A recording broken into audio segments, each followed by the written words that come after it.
Hello guys, welcome to Phoenix What If. So in this video, we will see, what if Naruto was reborn as the son of Gilgamesh in the Fate verse and fell in love with Artoria Pendragon? If you enjoy these kinds of stories, don't forget to show us some love by hitting the like button and subscribing to the channel. Your support means the world to us. Now, let's start the story. Chapter 1. Golden Legacy. The dreams always began the same way, with a swirl of leaves and the sensation of falling. Shirohiko tumbled through darkness until he landed on water, standing atop it as though it were solid ground. The moon hung impossibly large in the night sky, its reflection rippling beneath his feet. On his stomach, a spiral seal burned with spectral fire that neither consumed nor warmed. He was not himself in these dreams. He was someone else. Someone named Naruto Uzumaki. Wake up, young prince. Shirohiko's eyes snapped open. Golden light streamed through tall windows, casting elongated rectangles across his bedchamber floor. The dream fragments scattered like dust motes in the morning sun, leaving only vague impressions of another life, another world. The preparations are complete, said Kirei Kotomine, standing at the foot of Shirohiko's bed. The priest's face remained impassive as always, but something like anticipation lurked behind his eyes. Tonight, the fifth Holy Grail War begins. Shirohiko sat up, running a hand through his sun-gold hair. Unlike his father's, which stood up in defiant spikes, his fell in soft waves to his shoulders. His eyes, however, were pure Gilgamesh, crimson as freshly spilled blood. I don't need preparations. Shirohiko swung his legs over the edge of the bed. The Grail recognizes blood, and mine is more divine than most. Kirei's lips curved into the faintest smile. Even the son of the King of Heroes must follow certain protocols. The ritual circle is ready in the church basement. Your command seals have already manifested, proof that you've been chosen. Shirohiko glanced at the back of his hand where three interlocking designs glowed faintly against his skin. Unlike traditional command seals, which typically appeared as abstract symbols, his had formed into something resembling a spiral surrounded by 9 points, like tails. Another echo from his dreams. There's something different about you, Kirei observed. The other masters will summon heroic spirits to fight for them. But you, what exactly are you planning to summon, son of Gilgamesh? Shirohiko stood and walked to the window, looking out over Fuyuki City. From this mansion on the hill, he could see nearly everything: the sprawling modern city center, the traditional Japanese district across the river, and the distant harbor where ships carried goods from around the world. 10 years ago, fire had consumed a significant portion of the city in the aftermath of the Fourth Holy Grail War. The war his father had participated in. I won't be summoning anything, he replied. I am both master and servant in this war. Impossible, Kirei said, though his tone suggested more curiosity than disbelief. Even with your heritage, my father was 2/3 god. Shirohiko interrupted. That divine essence runs in my veins, along with something else, something from before. He flexed his hand, and for a moment, blue energy flickered around his fingers, not magical energy, but something else entirely. The Throne of Heroes recognizes me as both container and contents. Kirei's eyes widened slightly, the closest the priest ever came to showing surprise. Fascinating. Your father would be proud. Shirohiko turned away from the window. My father is the least of my concerns. He abandoned this world after the last war. Left me with a treasury of weapons and a legacy I never asked for. And yet you enter his war. My war now, Shirohiko corrected. And I have my reasons. The priest nodded. As do we all. He moved toward the door. I've arranged for transportation to key locations around the city. The other masters are mobilizing. Most have already completed their summonings. Who else has entered? The Tasaka heir has summoned an archer-class servant. The Meitu family appears to be participating through their adopted daughter. The Einsburns have sent a homunculus to represent them. There are others, but their identities remain unclear. Shirohiko nodded. And the association, how are they responding to my participation? Kirei paused at the doorway. The clock tower is concerned. A master with divine blood is unprecedented. Some of their representatives are already in Fuyuki, observing. Treading carefully would be wise. When have I ever been wise? Shirohiko smiled, a flash of teeth that held no warmth. It was an expression his father might have worn, arrogant and challenging.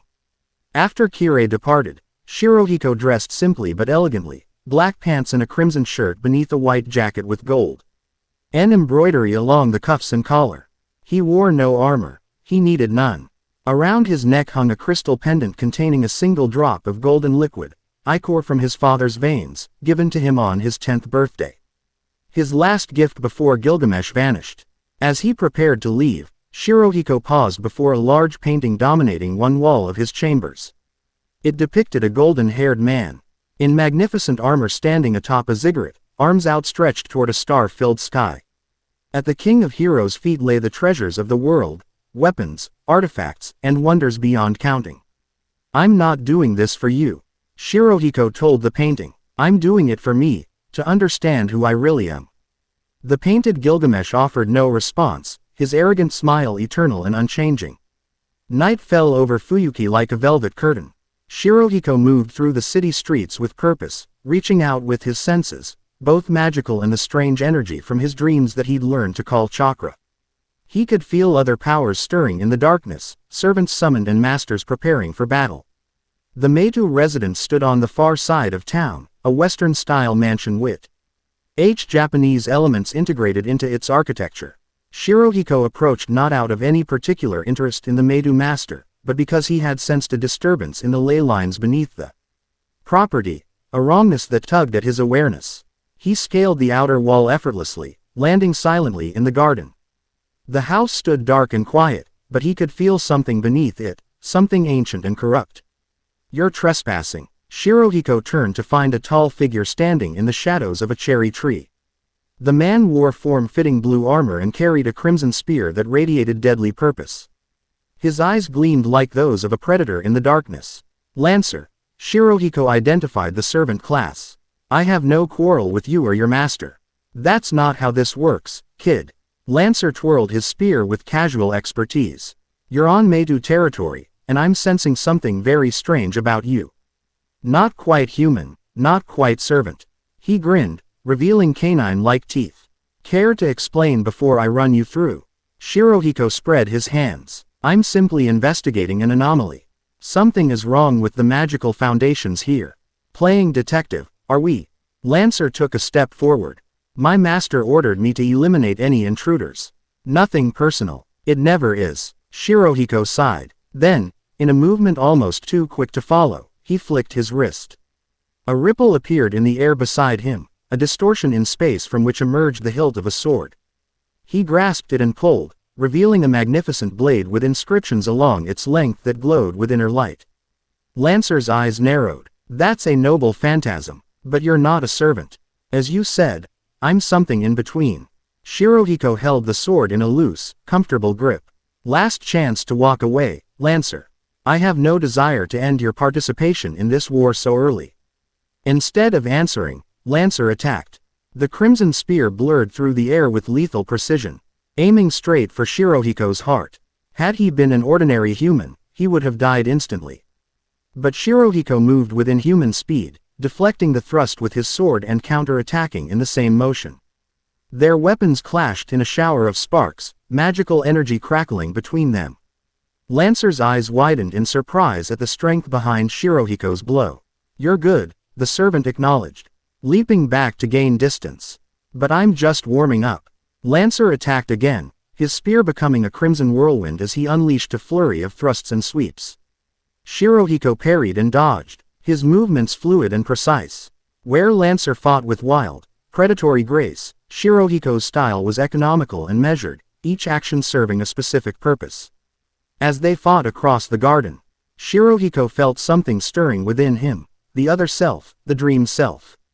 Chakra surged through his body, enhancing his already formidable abilities. When Lancer made a particularly aggressive thrust, Shirohiko didn't just dodge, he created an afterimage, a technique from his previous life called the body flicker. Lancer's spear passed through the afterimage as Shirohiko appeared behind him, sword raised. The servant sensed the danger and twisted away just in time, but not before Shirohiko's blade opened a shallow cut along his arm. "What the hell?" Lancer growled, touching the wound. "That's not magic." "No," Shirohiko agreed. "It's chakra, energy from another world entirely." Lancer's eyes narrowed. You're a strange one, but it doesn't matter what tricks you have. He raised his spear, and deadly intent radiated from the weapon. My spear reverses causality. Once I decide to strike your heart, it's already pierced. Guy bold. The spear glowed with malevolent purpose as Lancer activated his noble phantasm. Shirohiko felt space itself twist as causality inverted. The effect would come before the cause, making the strike unavoidable. For anyone else, at least. Shirohiko's eyes flashed, and golden ripples appeared in the air around him. Dozens of portals to the legendary Gate of Babylon, his father's divine treasury. From these portals emerged the tips of various weapons, all aimed at Lancer. Gate of Babylon, Shirohiko said calmly. My inheritance. Lancer hesitated, his noble phantasm still charged but not yet released. You're Gilgamesh's master, his son, Shirohiko corrected. And in this war, I am my own servant. Before Lancer could respond, both combatants sensed a new presence. They turned to see a figure in blue and silver armor standing atop the Meidou mansion's roof. Sword invisible but unmistakably present in her hands. Moonlight gleamed off her silver armor and caught in her golden hair. Even at a distance, her presence commanded attention, regal, powerful, and undeniably heroic. Saber. Lancer identified her, lowering his spear slightly.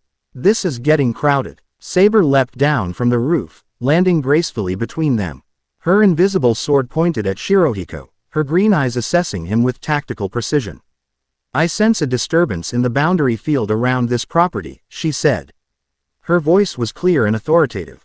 Are you responsible? I merely came to investigate, Shirohiko replied, maintaining his ring of portals but not launching any weapons. There's a corruption in the ley lines beneath this house.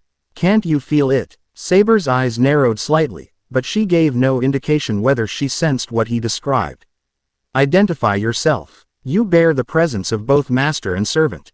His name's not important. Lancer cut in. He claims to be Gilgamesh's son. Has his treasury too, by the looks of it. Saber's expression hardened at the mention of Gilgamesh. The king of heroes had no children in the legends. Legends are incomplete, Shirohiko said, allowing the gates of Babylon to close one by one until only a single portal remained open beside him. And my father did. NT returned to the throne of heroes after the Fourth War, not immediately. He remained in this world for a time. Impossible, Saber stated, but uncertainty flickered in her eyes.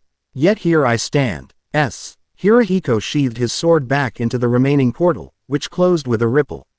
I have no quarrel with either of you tonight. My concern is with whatever foulness lurks beneath this property. As if in response to his words, a scream pierced the night, high and desperate, coming from within the mansion. All three turned toward the sound. Sakura, a male voice shouted from inside. Saber tensed. My master. Before she could move, the ground beneath them trembled.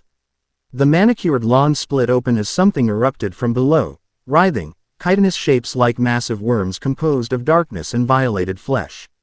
What abomination is this? Lancer snarled, readying his spear. Shirohiko's eyes narrowed. This is what I sensed. Corruption in the ley lines, manifesting physically. The creatures, at least a dozen of them, ranged from the thickness of a man's arm to the width of a tree trunk. They twisted toward the three figures in the garden, maws opening to reveal countless needle-like teeth. A temporary truce, Shirohiko suggested, opening the Gate of Babylon once more. Saber gave him a measuring look before nodding curtly. Until these creatures are dispatched. Lancer twirled his spear. Fine by me. These things aren't part of any holy grail war one signed up for. The three warriors moved together as the worm creatures attacked. Lancer darted between two of the largest specimens, his spear puncturing their chitinous hides with precision strikes. Black ichor sprayed from the wounds, sizzling where it touched the ground. Saber engaged three more creatures, her invisible word cleaving through their bodies with clean, powerful strokes. Her fighting style was efficient and disciplined, the technique of a true knight. Shirohiko faced the remaining worms with the Gate of Babylon fully opened behind him. Weapons of legend shot forth in a golden barrage, swords, spears, axes, and more exotic armaments piercing the creatures and pinning them to the earth. Unlike a normal deployment from the gate, each weapon trailed threads of blue chakra that enhanced their penetrating power. One particularly massive worm lunged toward him, jaws gaping wide enough to swallow him whole. Instead of using the gate, Shirohiko raised his hand and concentrated. Blue energy swirled in his palm, condensing into a spinning sphere. Rasengan, he murmured, the name coming from his dream memories. He thrust the spiraling chakra sphere into the creature's maw. Upon contact, the Rasengan expanded explosively, tearing the worm apart from the inside. Chunks of corrupted flesh scattered across the garden. Saber, having dispatched her opponents, witnessed this display with visible surprise. That was not witchcraft. No, Shirohiko agreed, flexing his hand as the chakra dissipated. It's something from another life. Before they could continue their conversation, the ground erupted once more. This time, a much larger entity emerged, not a worm but a humanoid figure composed of the same corrupted matter. It stood nearly 15 feet tall, with multiple limbs ending in blade-like appendages. What the hell is that thing? Lancer demanded. A defensive mechanism, Shirohiko surmised. Whatever secret the Meidou family is hiding, it doesn't want to be discovered. The creature roared, a sound like metal grinding against stone, and attacked. Its movements were surprisingly fast for something so large, its bladed limbs slashing in wide arcs that forced all three warriors to leap away. Lancer was the first to counterattack, driving his spear into what appeared to be the creature's shoulder. The weapon sank deep but failed to slow the monster. One of its limbs caught Lancer midair and sent him crashing through a stone lantern.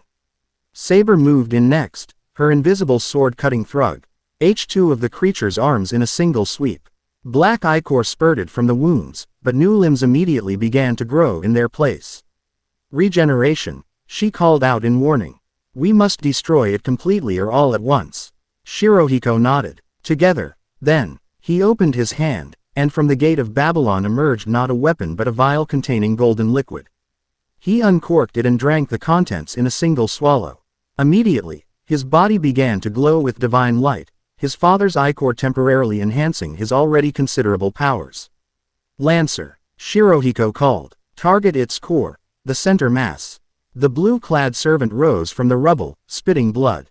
Don't order me around, kid. But he readied his spear, the weapon beginning to glow with deadly purpose.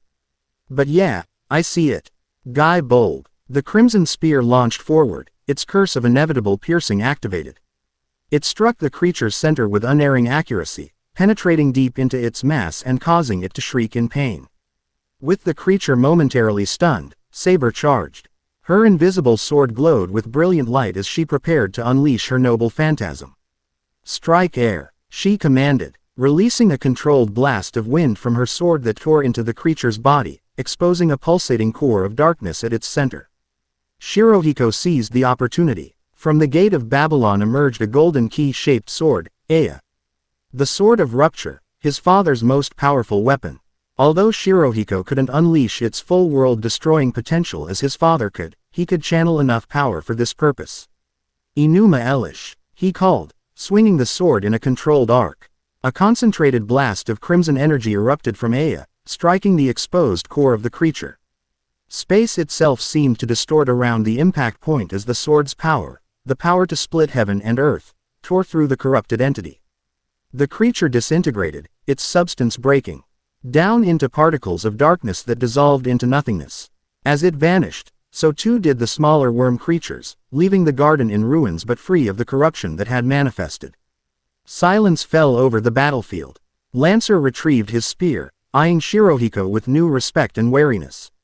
That sword, Saber said quietly. I saw it during the Fourth War.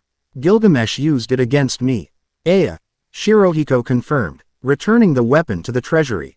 The Sword of Rupture, one of my father's most prized possessions. And he gave it to you.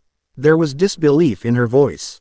He gave me access to his treasury before he departed this world. Shirohiko's expression revealed nothing, though some weapons respond more fully to him than to me. Lancer rolled his shoulder, workin' out stiffness from his impact with the stone lantern. Well, this has been educational, but I think we've all revealed enough of our capabilities for one night. He fixed his gaze on Shirohiko. Next time we meet, the truce is off. My master will want me to eliminate such a dangerous opponent early. I would expect nothing less, Shirohiko replied. Lancer nodded to Saber, then leapt away with supernatural speed, vanishing into the night. Left alone with Saber, Shirohiko studied her more carefully. She was exactly as his father had described her, proud, noble, and unyielding. The King of Knights, Artoria Pendragon, who had fought his father to a standstill in the previous war. Your master is inside, he said after a moment. The boy who called out during the attack. Saber's expression remained guarded. Why are you participating in this war? What does the son of Gilgamesh seek from the Holy Grail? Answers, Shirohiko said simply. About who I am. About these memories and powers that don't belong to this world. Curiosity flickered across her face before she suppressed it. You fight well, she acknowledged. But your father was my enemy, and his blood runs in your veins. We will be enemies too, when next we meet. Perhaps. Shirohiko turned to leave, then paused. But we're not so different, Artoria Pendragon. We both live in the shadows of legends not entirely our own. Her eyes widened slightly at his use of her true name. Before she could respond, he leapt to the garden wall, then vanished into the night, leaving the King of Knights to contemplate his words. The following morning, Shirohiko sat in a private room at a tea house in the traditional Japanese district of Fuyuki. Before him lay photographs and documents, intelligence gathered on the other masters and their servants. Kirei had proven useful in this regard, though Shirohiko suspected the priest had his own agenda. Interesting reading, a cultured female voice asked. Shirohiko didn't look up as Lovia Edelfelt, representative of the clock tower and member of a prestigious magical family, seated herself across from him. Her golden ringlets and blue dress made her look like a doll, but the RPNESS in her eyes revealed a keen intellect. Ms. Edelfelt, he acknowledged. To what do I owe the pleasure of the association's attention?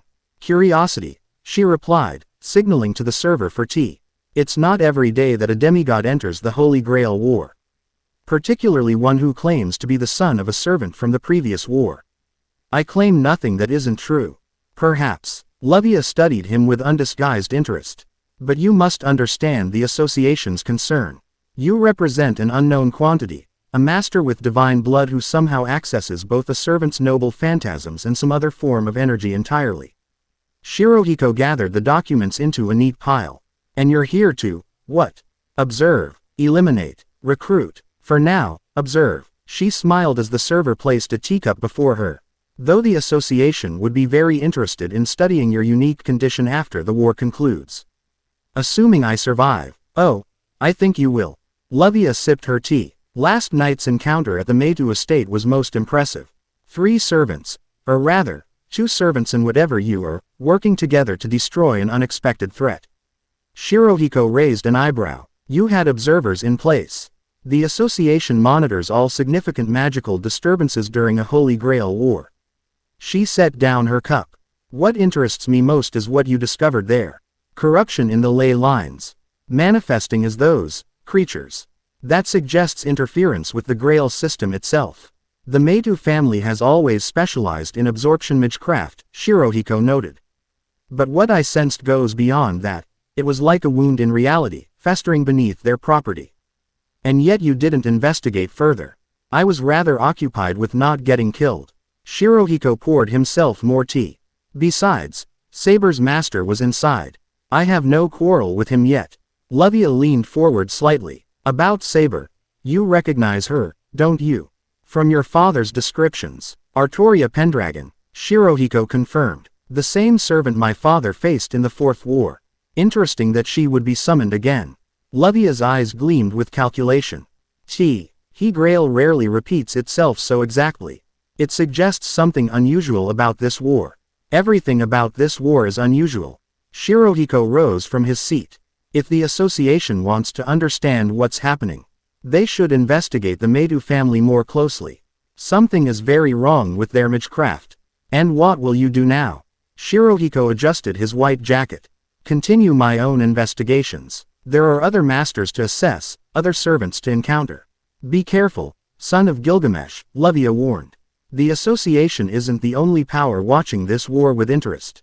There are other factions who might see you as either a valuable asset or a dangerous threat. Let them come. Shirohiko replied with a confidence that echoed his father's arrogance. I have a destiny to fulfill in this war. And no one will stand in my way. Not the association, not other masters, not even the gods themselves.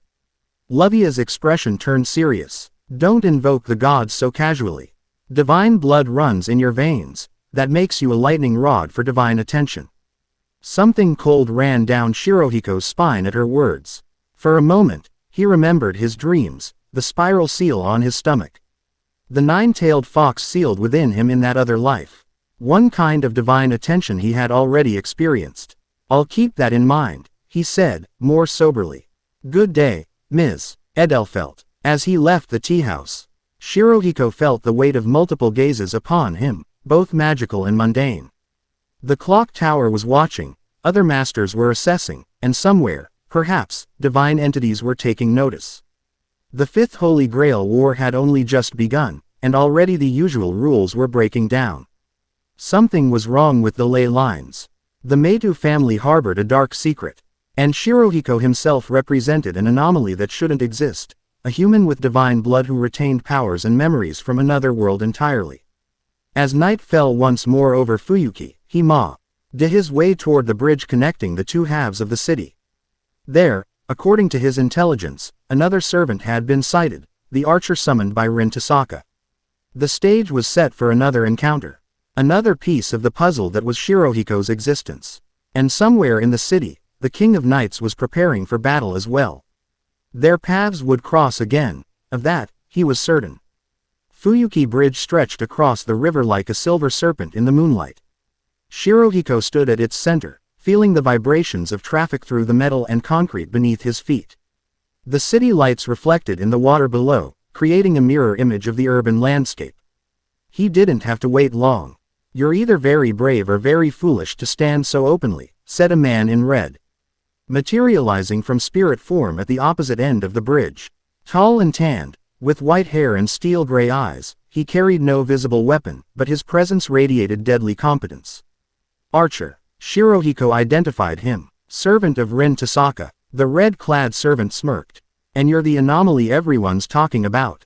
The self-proclaimed son of Gilgamesh. There's nothing self-proclaimed about it. Shirohiko remained relaxed, hands in the pockets of his white jacket. I am who I am. And who might that be, exactly? Archer walked forward slowly, his footsteps making no sound on the bridge. A human with divine blood. A reincarnation of a heroic spirit. Something else entirely. Shirohiko smiled faintly. All of the above, perhaps. Archer stopped a dozen paces away. My master is curious about you. She sent me to assess your capabilities, preferably without killing you, though that remains an option. How considerate. Shirohiko removed his hands from his pockets and straightened. And what have you assessed so far? That you're dangerous, Archer replied bluntly. You have access to the Gate of Babylon, which means you possess noble phantasms that could threaten any servant. You also demonstrated some form of energy manipulation against those creatures at the Meitu estate, energy that doesn't register as magecraft. You were watching. Information is power in this war. Archer's eyes narrowed. What I can't determine is your purpose. What does someone like you want from the Holy Grail? Before Shirohiko could answer, a new presence made itself known. A young woman with twin-tailed black hair wearing a red coat stepped out from behind a support pillar. Her blue eyes assessed Shirohiko with undisguised curiosity. Rin Tasaka, Shirohiko acknowledged. I didn't expect you to show yourself. Sometimes direct observation is necessary, she replied. Especially when dealing with unprecedented situations. You mean me? Exactly. She crossed her arms. The son of a servant shouldn't exist. Heroic spirits don't reproduce. They're spiritual entities summoned temporarily from the throne of heroes. My father remained in this world after the Fourth War. Shirohiko explained, repeating what he had told Saber. He took physical form and lived among humans for a time.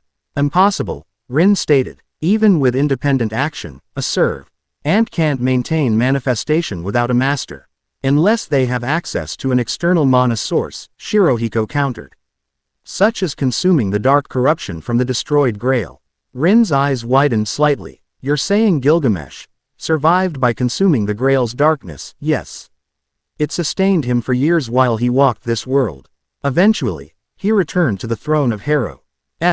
But not before leaving behind a legacy. Archer's expression had grown increasingly troubled during this exchange.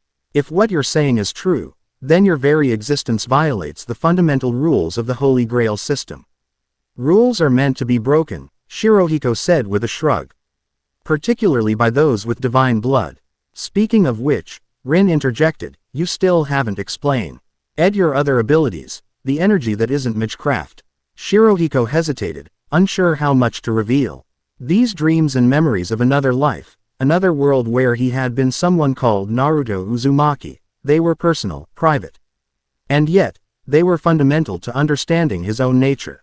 I have memories, he said finally, of another life, in another world entirely.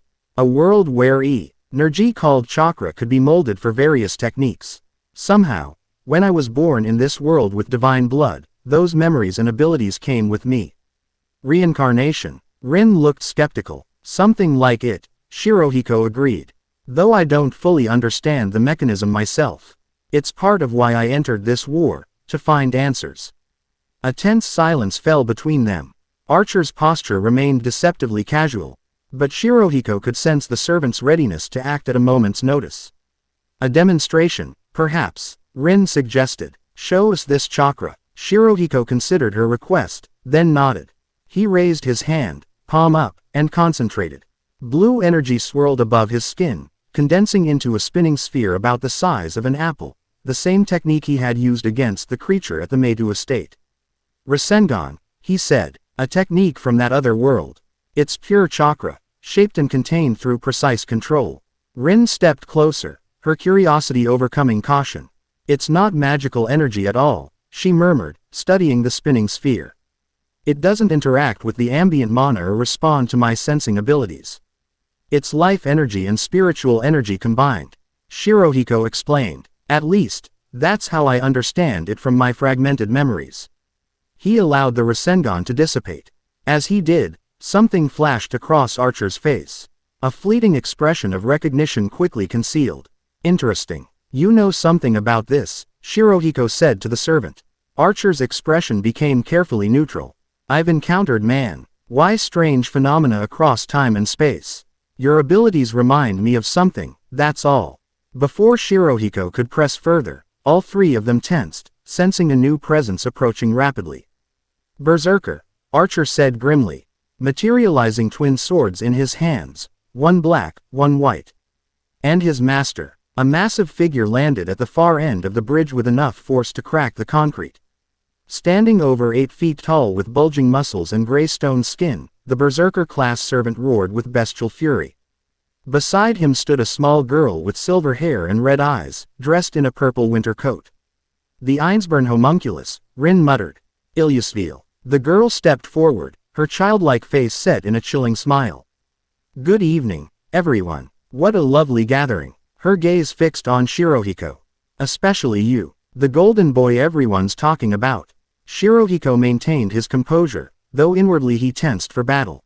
Berserker was reportedly the most physically powerful class, driven by madness enhancement that traded sanity for strength. Ilyasvil von Einsborn, he greeted her. I have no quarrel with you tonight. But I might have one with you, she replied sweetly. Berserker needs exercise, and you seem like the perfect plaything. She pointed at Shirohiko. Kill him. The massive servant charged forward with frightening speed, closing the distance across the bridge in seconds. Archer moved to intercept, firing a barrage of arrow-like projections from his manifested bow, but they merely glanced off Berserker's stone-like skin. Shirohiko opened the gate of Babylon, golden portals appearing in the air around him. Various weapons shot forth to meet the charging Berserker, striking with enough force to destroy ordinary opponents. Berserker simply roared and continued forward, wounds appearing and then immediately healing as the noble phantasm struck him. God hand, Rin called in warning. He has multiple lives. Realizing conventional attacks wouldn't be sufficient, Shirohiko changed tactics. He summoned chains from the gate, Enkidu, the chains of heaven that his father had used to restrain gods. The divine chains shot forward, wrapping around Berserker's massive form. The mad servant roared in frustration as the chains tightened, temporarily restraining his movement. Archer, Rin commanded. The red servant nodded, leaping high into the air. His twin swords disappeared, replaced by a twisted black bow. An unusual spiral sword materialized in his hand, which he modified into an arrow-like form. "I am the bone of my sword," Archer intoned, notching the sword arrow to his bow. Kaladbulb too. He released the shot, the modified noble phantasm streaking toward the restrained berserker with devastating force. He explosion upon impact shook the entire bridge, sending cracked spider webbing through the structure. When the smoke cleared, Berserker still stood, though visibly damaged. One of his lives had been taken, but many more remained. With a roar of rage, he strained against the chains of Enkidu. "Impressive," Ilyasvil commented, seemingly unconcerned by her servant's predicament. "But Berserker won't be held for long. Those chains may restrain divinity, but his madness gives him strength beyond even that."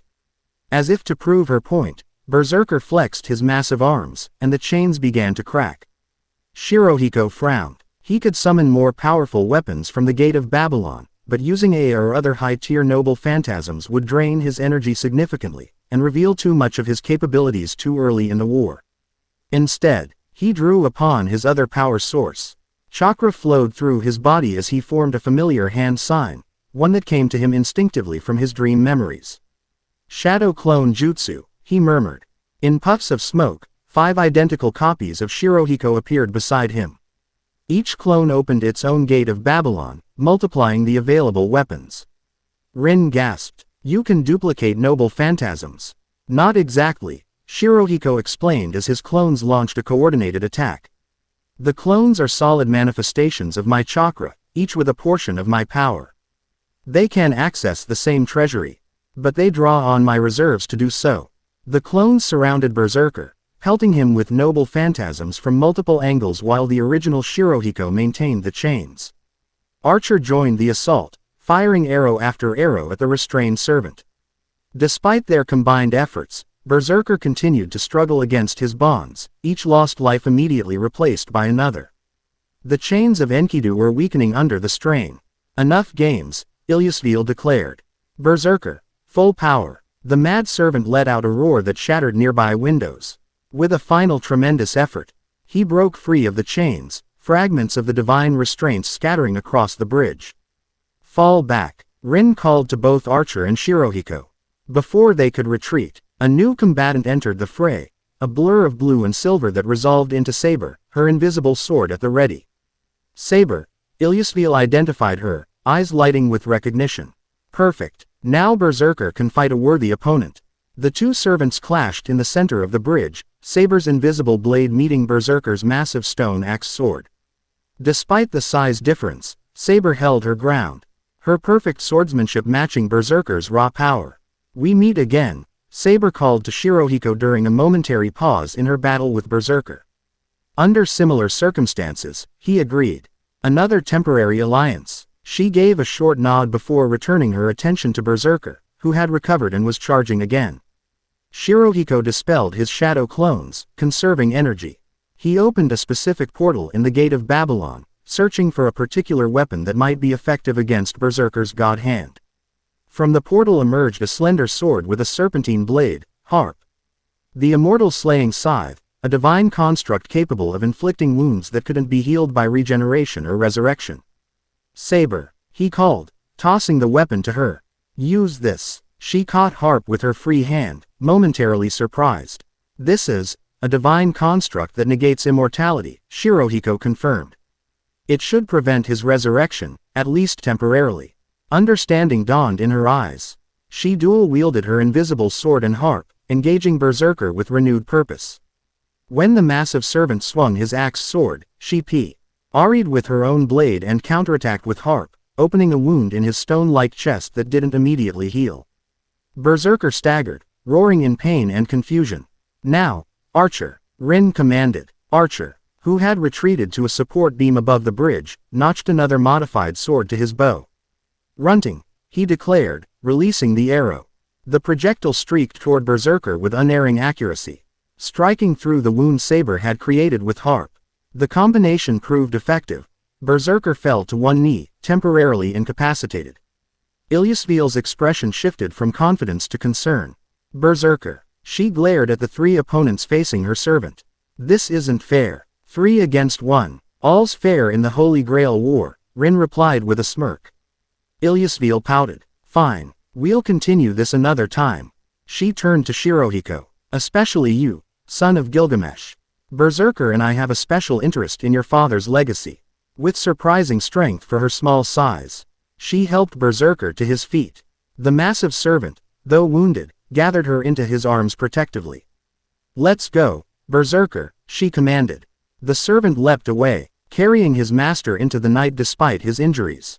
As the immediate threat receded, tension returned between the remaining participants. Saber returned harp to Shirohiko with a formal nod of thanks. An interesting weapon, she commented. I would not have expected the son of Gilgamesh to share his treasures so readily. I'm not my father, Shirohiko replied simply, returning harp to the treasury. Clearly not. Saber studied him with those piercing green eyes. Your fighting style, these clones, the energy you call chakra, none of it resembles the king of heroes I faced before. I told you, we're not so different. We both carry legacies not entirely our own. Something flickered in her expression. Recognition, perhaps, or understanding. Archer interrupted their exchange. Touching as this is, we're still enemies in this war. Are we? Shirohiko turned to face him. You recognized my chakra techniques earlier. You know something about that other world, don't you? Archer's expression hardened. I know many things. It doesn't change the reality of our situation. Perhaps it should, Shirohiko countered. Something is wrong with this Holy Grail war. The corruption beneath the Metu estate, Berserker's unusual strength, the repetition of servants from the previous war, none of it follows the established pattern. Rin stepped forward. What are you suggesting? An investigation, a temporary alliance between our factions to understand what's happening before we resume trying to kill each other. Saber looked to a point beyond Shirohiko's shoulder. My master approaches. The decision is his. Shirohiko turned to see a young man with auburn hair hurrying across the bridge. Shuru Emiya, according to the intelligence Kirei had provided, an amateur magus with mini mal training who had somehow summoned one of the most powerful servant classes. Saber, Shuru called. Are you all right? I felt the battle through our connection. I am unharmed, Shuru, she assured him. Berserker has retreated for now. Thanks to our combined efforts. Shuru looked between Shirohiko, Rin, and their respective servants with confusion. Combined efforts. You were working together, temporarily, Rin clarified, against a common enemy. And now this one, Shuru nodded toward Shirohiko, is proposing we continue that alliance. There are irregularities in this war, Shirohiko explained. Things that should concern all of us, regardless of our individual goals for the Grail. Shuru studied him with surprising intensity for someone so apparently ordinary. You're Gilgamesh's son. Yes, the Gilgamesh who tried to destroy this city 10 years ago. Who caused the fire that killed my father? Shirohiko hadn't expected this personal connection. My father participated in the Fourth War, yes. His actions contributed to the disaster that followed. And now you want me to ally with you. Shuru's voice held an edge of anger. The son of the man responsible for so much suffering.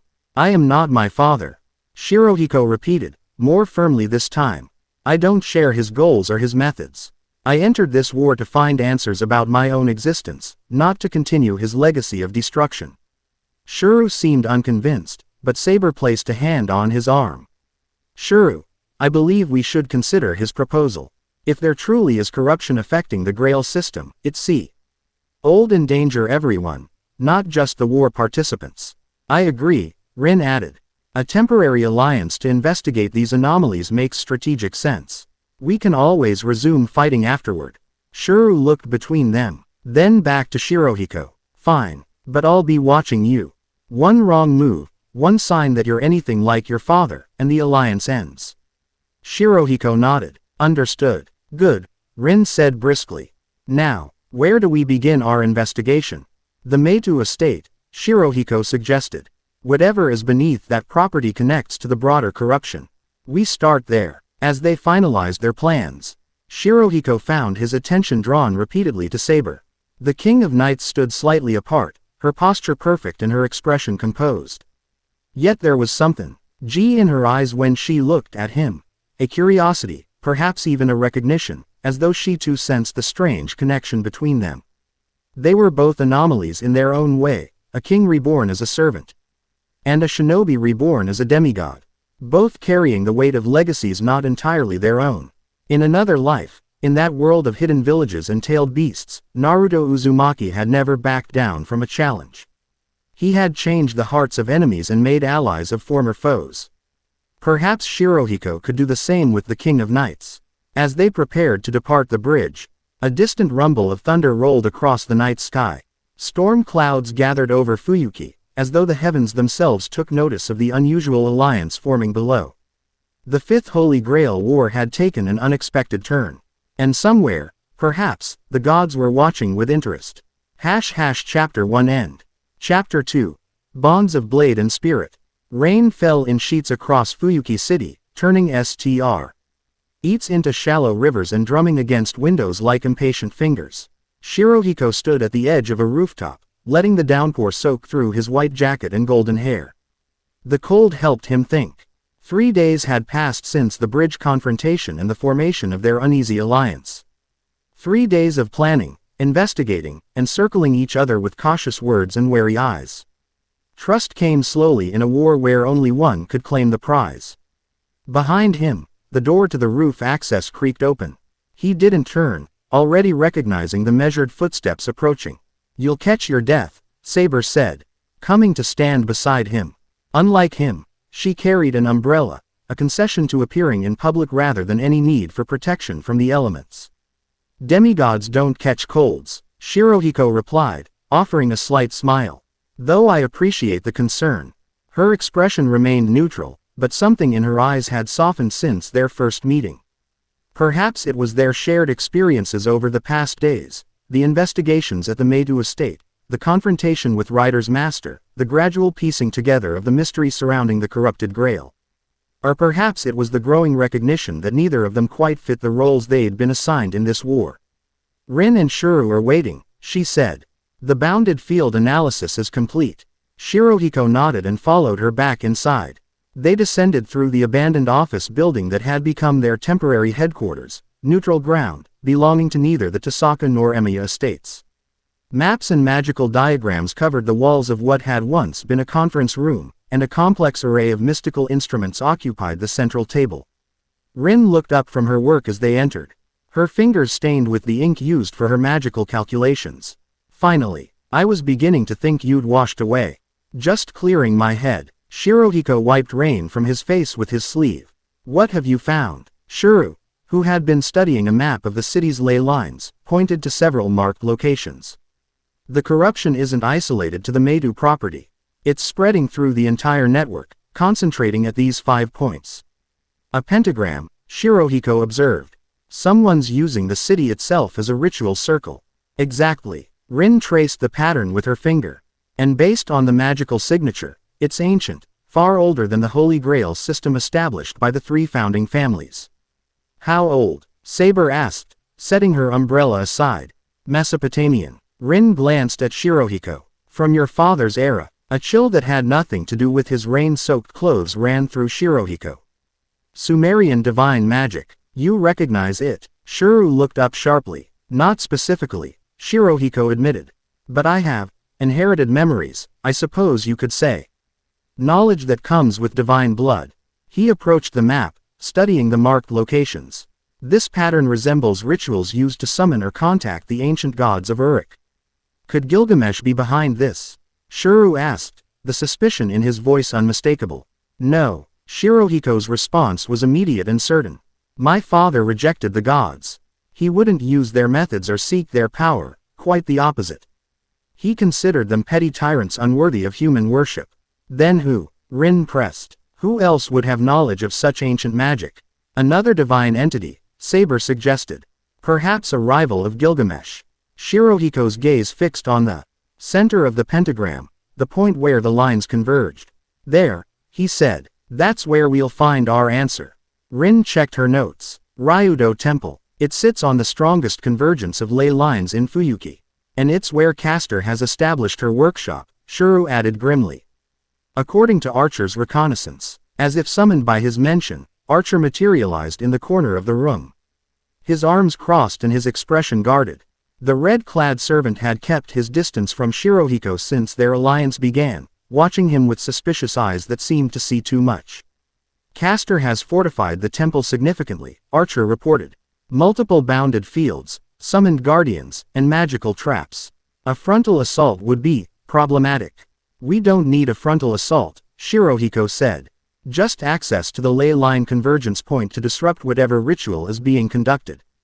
And how do you propose we achieve that? Archer asked, skepticism evident in his tone. Shirohiko smiled faintly. The same way I infiltrated the Meitu estate, from below. The tunnels beneath Fuyuki were older than the city itself, ancient passageways carved by water and time. Later expanded by human hands for purposes long forgotten. They followed the path of the ley lines, connecting the sacred sites that had existed before modern buildings rose above them. Shirohiko led the way, a blue-white sphere of chakra hovering above his palm to illuminate their path. Saber walked beside him, her armor materializing as they ventured deeper into the earth. Behind them came Shuru, Rin, and Archer, the latter remaining in physical form to guard against any surprises. How did you know about these tunnels?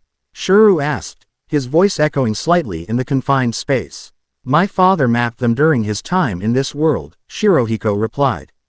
The knowledge transferred to me along with access to his treasury. Convenient, Archer commented dryly. Shirohiko ignored the implied suspicion. The ancients understood the power of earth and water meeting, where groundwater crosses a ley line, magical energy concentrates. These tunnels follow those convergence points. As they progressed, the stone walls became older, cruder, until they were walking through passages that hadn't seen human presence in centuries. Strange symbols had been carved into the rock at regular intervals, symbols that made Rin pause and trace them with wary fingers. These aren't Japanese, she murmured. They're cuneiform, Sumerian writing. Shirohiko examined the nearest carving. Warnings, he translated. Boundaries between the mortal world and divine domains. What are they doing beneath Fuyuki? Shuru asked. This land has always been spiritually significant, Rin explained. Before the Japanese settled here, before even the earliest recorded history of this region, others may have recognized its power. Or brought their power here, Saber added quietly. They continued in 10. Say silence until the tunnel widened into a natural cavern. A pool of unnaturally still water occupied its center, reflecting the crystalline formations hanging from the ceiling. The ley line was visible, clear even to untrained eyes. A ribbon of blue-white energy pulsing through the air above the pool. This is it, Rin whispered. A direct connection to the convergence point beneath Ryudo Temple. Shirohiko approached the water's edge, kneeling to examine its surface. It was perfectly clear, yet he couldn't see the bottom, as though it descended forever into darkness. It's a gateway, he said. Water symbolizes transition in Sumerian mythology, the boundary between mortal existence and divine realms. You're saying we can use this pool to access the temple? Shuru looked skeptical. Not physically, Shirohiko clarified. But spiritually, we can project our consciousness along the ley line to observe what's happening at the convergence point. Rin began unpacking items from her bag, chalk for drawing magical circles. Gemstones filled with stored mana, and vials of various mystical substances. A remote viewing ritual. It's dangerous, but possible. I'll do it. Shirohiko volunteered. My divine blood should offer some protection against whatever defenses are in place. Not alone, Saber stated firmly. Servants have resistance to spiritual interference. I should accompany you. Their eyes met, and Shirohiko saw the determination in her gaze. Not just duty to her master, but a personal resolve that would not be swayed. He nodded. Together, then, as Rin and Shuru prepared the ritual circle, Archer drew Shirohiko aside. A word, the servant said quietly. They moved to the edge of the cavern, away from the others. Archer's expression was uncharacteristically serious as he spoke. You recognize the risk in this endeavor. Of course. Then you should know, spiritual projection leaves your physical body vulnerable. If something happens to sever your connection. Archer let the implication hang in the air. You're worried about my safety. Shirohiko raised an eyebrow. How unexpected. I'm worried about what happens if something goes wrong, Archer corrected. You're Unique nature means we can't predict how this ritual will affect you. If your consciousness splinters between your current existence and these past life memories you claim to have. I could lose myself, Shirohiko finished. Become unstable. Archer nodded. Precisely. And an unstable demigod with access to the gate of Babylon and unknown chakra powers is not something any of us wants to deal with. I'll maintain control, Shirohiko assured him. But I appreciate the warning. He studied the servant's face. You still haven't explained how you recognize my chakra abilities. A shadow passed over Archer's features. Perhaps I'll tell you when, if, you return from this projection. Before Shirohiko could press further, Rin called them back. It's ready. The ritual circle glowed softly around the pool. Inscribed with a complex mixture of magical formulas from different traditions, Rin's modern magecraft blended with ancient symbols that Shirohiko had provided. At opposite sides of the pool, two smaller circles waited. These will anchor your consciousness while allowing projection, Rin explained. Shuru and I will maintain the boundary. Archer will guard our physical bodies against any external threats. Saber removed her armor, returning to the simple blue dress she wore in her casual form. Less spiritual weight, she explained when Shirohiko looked surprised. For projection, lighter is better. Shirohiko nodded and removed his rain-damp jacket, leaving him in his crimson shirt. They took their positions in the circles across from each other, the still water between them. Once you're projected, follow the ley line directly, Rin instructed. Don't deviate, don't investigate anything else you might perceive. Go to the convergence, observe only, and return immediately if you sense danger. Understood, Saber affirmed. Ready, Rin asked, her hands poised over the master control points of the ritual circle. Shirohiko met Saber's eyes across the pool. For a moment, something passed between them, a silent acknowledgement of the trust this required, an understanding that transcended their status as eventual enemies. Ready, he confirmed. Rin activated the circle. Magic surged through the inscriptions, igniting the gemstones placed at strategic points. The pool's surface began to glow, no longer reflecting the cavern above but showing glimpses of somewhere else, fleeting images of stone steps. Temple gates, sacred trees. Shirohiko felt his consciousness lifting, separating from his physical form like mist rising from water. Across from him, Saber experienced the same phenomenon, her spiritual essence becoming visible as a blue-white light that matched his own golden aura. Remember, Rin's voice sounded distant now. Follow the ley line, don't wander. Their consciousness streamed upward along the glowing energy pathway, accelerating as they left their physical bodies behind. Shirohiko felt Saber's presence beside him, not touching, but close in. Out that their auras occasionally brushed against each other, creating sparks of recognition. They traveled through stone and earth, through foundations of buildings and buried relics of older civilizations. The journey seemed both instantaneous and eternal, a timeless passage through layers of reality normally hidden from mortal perception. Then, suddenly, they emerged into awareness within Ryudo Temple's sacred heart. Not physically present, but able to perceive the space around them while remaining invisible to normal sight. What they saw froze both their spiritual forms in shock. The Temple's inner sanctum had been transformed. Ancient Sumerian symbols covered the walls and floor, glowing with malevolent purpose. At the center stood an altar that hadn't been there before, black stone, carved with images of gods and monsters from Mesopotamian mythology. Upon this altar lay the Holy Grail, not the completed wish-granting device, but its nascent form, pulsing with dark energy. A woman, in a hooded purple robe, Castor, worked around the altar, her hands weaving complex magical patterns in the air. But she wasn't alone. Behind her stood a tall figure in ornate golden armor that somewhat resembled Gilgamesh's.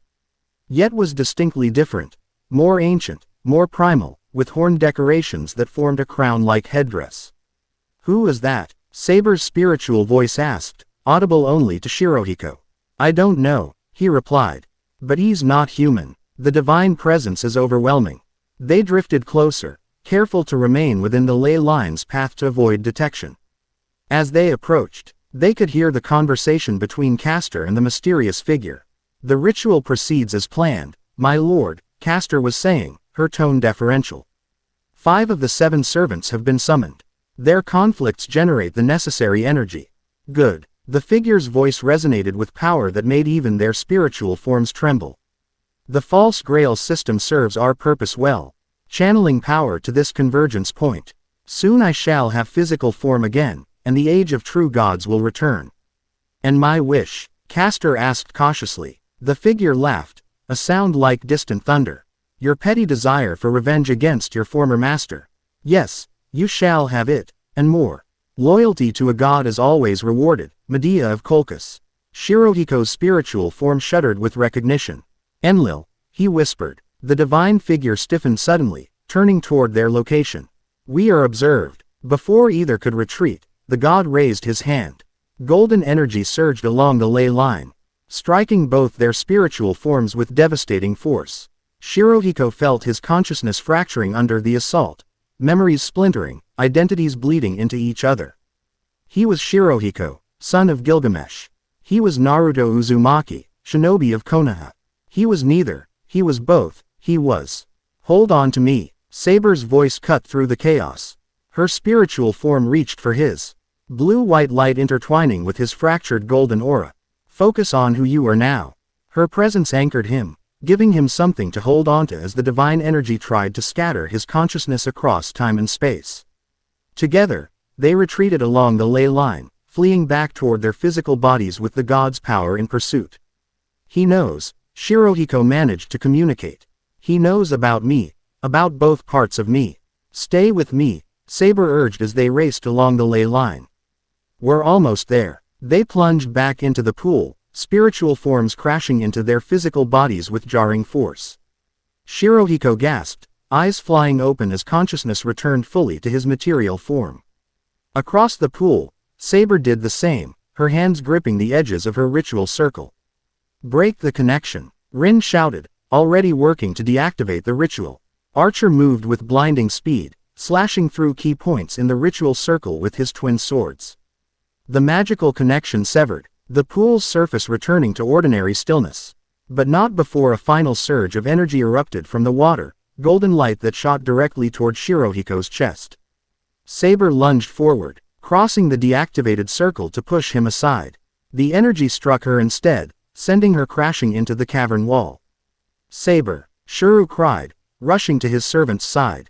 Shirohiko struggled to his feet, his mind still reeling from the spiritual assault. Images and memories tangled together, the hidden leaf village overlaid with ancient Uruk, nine-tailed fox and divine treasury. Hokage monument and Mesopotamian ziggurat. What happened? Rin demanded, steadying him with a hand on his arm.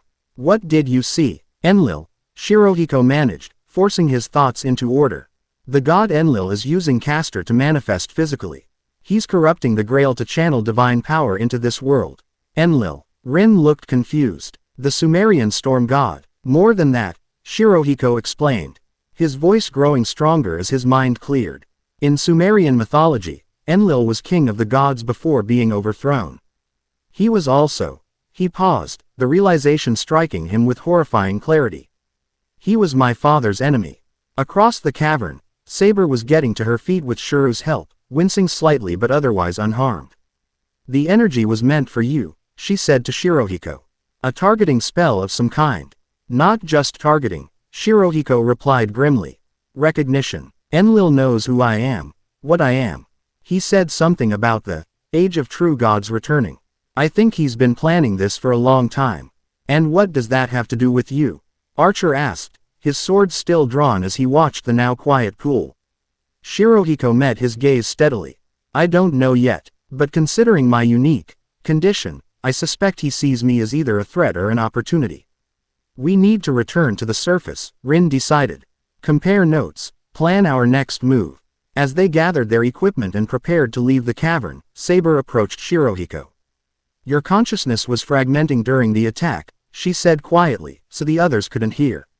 I saw glimpses. Shirohiko tensed. Of what? A village hidden among leaves. A mountain with faces carved into it. A red-orange creature with multiple tails. Her green eyes studied his face carefully. Your past life. Fragments of it, he admitted. Memories that shouldn't exist in this world, yet somehow transferred when I was born. I understand more than you might think, Saber said, surprising him. The burden of carrying multiple existences within one consciousness.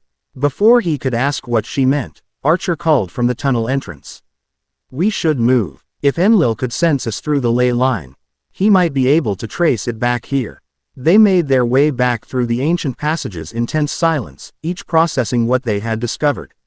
Shirohiko found himself walking beside Saber, acutely aware of how she had reached out to him in that moment of crisis, how her presence had anchored him when his very sense of self was fragmenting. Something had changed between them. The alliance of convenience had become something more, a connection forged in shared danger and mutual understanding.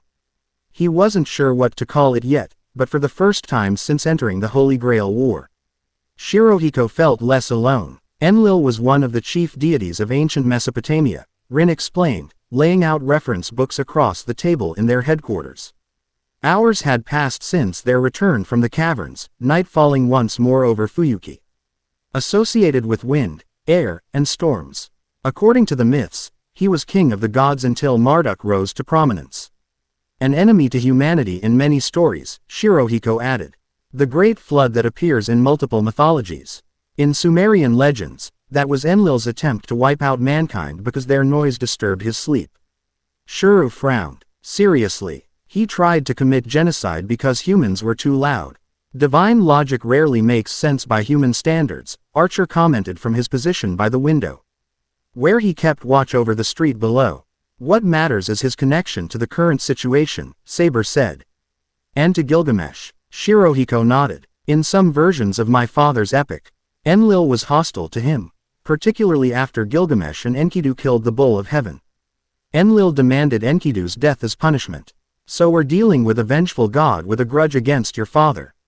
Rin summarized. Who is now using the Holy Grail War in Castor to manifest physically in our world. And somehow knows about your unique condition, Shuru added, looking at Shirohiko. A heavy silence fell over the room as they contemplated the implications.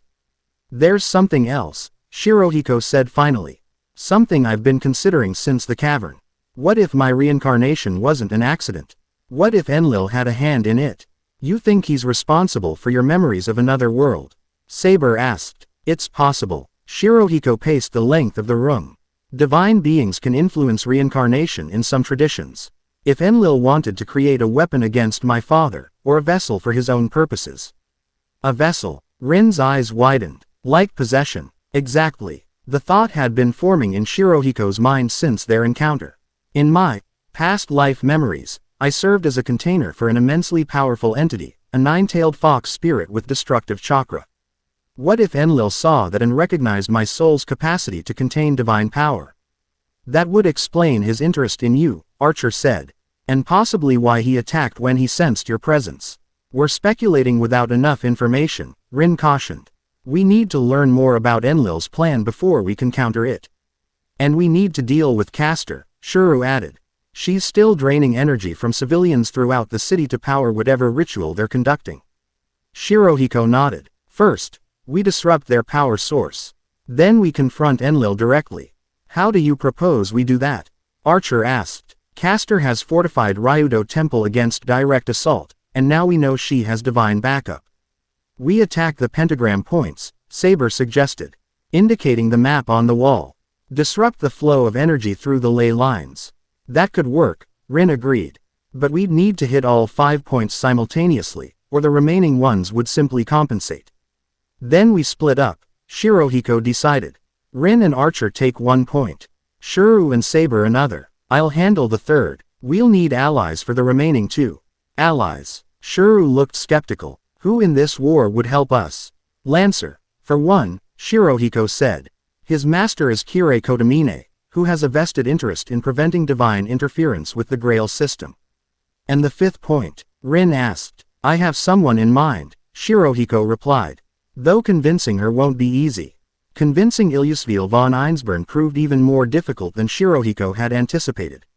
The small homunculus sat primly on her castle's elaborate throne, Berserker standing like a stone sentinel beside her, as she considered his proposal with narrowed crimson eyes. Let me understand this correctly, she said, her childish voice at odds with her calculating expression. You want me to help you fight a Sumerian god who's corrupting the Holy Grail, the very prize I entered this war to claim. The Grail is already corrupted, Shirohiko explained. It has been since the Third War. What Enlil is doing now is hijacking that corruption for his own purposes. And why should I care? Ilyasvil's smile was cold. The Ainsburns created the Greater Grail.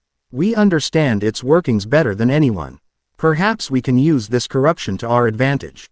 Enlil doesn't share power, Shirohiko said flatly. If he manifests fully, there won't be a Holy Grail war anymore, just a god imposing his will on humanity once again. Ilyasvil studied him for a long moment. You really are Gilgamesh's son, aren't you? You have his arrogance, his certainty.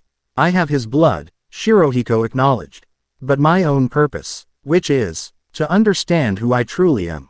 He met her gaze steadily. Something you might relate to, as a homunculus created for a specific role.